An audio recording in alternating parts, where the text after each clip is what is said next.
Сәлем достар, біз бүгін өте дәмді болып шығатын және жұп-жұмсақ болып шығатын чайға лимонный пирог жасайтын боламыз. Осы рецептпен міндетті түрде жасап көріңіздер.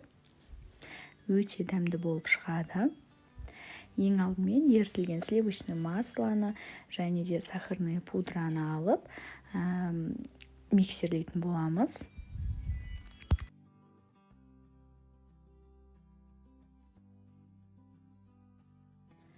Артынан 3 жұмыртқамызды салып миксерлейміз.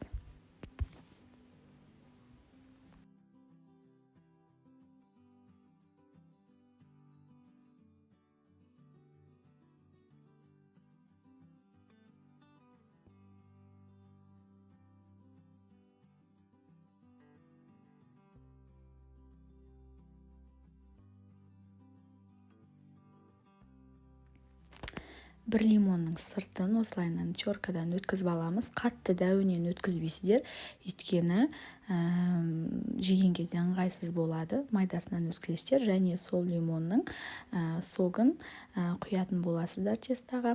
Миксерлейміз. Және де кішкентай қасықпен тұз қосамыз. Артынан ұнымыздың барлығын бірден салмаймыз. Аз-аздан салып миксерлеп тұру арқылы салатын боламыз ұнымызды, және де разрыхлитель саламыз бір қасық, кішкентай қасықпен. Тестамыз видеодағыдай болып шығу керек, қатты қою болып кетпесін. Пирогымыз тығыз болып қалатын болады. Міне, осылайынан ақырын салып тұрасыздар.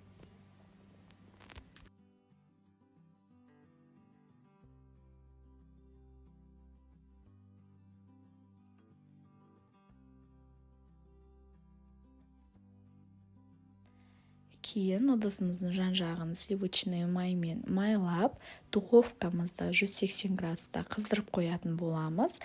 Кейін тестамызды құйып, тегістеп, 180 градуста 25-30 минутта пісіріп алатын боламыз. Міндетті түрде пісіріп көріңіздер, қыздар. Және бетіне қалауларыңыз бойынша сахарный пудра мен лимонный сокты араластырып, бетіне құйып шықсаңыздар болады. Видео ұнаса, каналға тіркеліп, лайк басуды ұмытпаңыздар. Аптасына 3 рет жаңа видеолар шығып тұрады.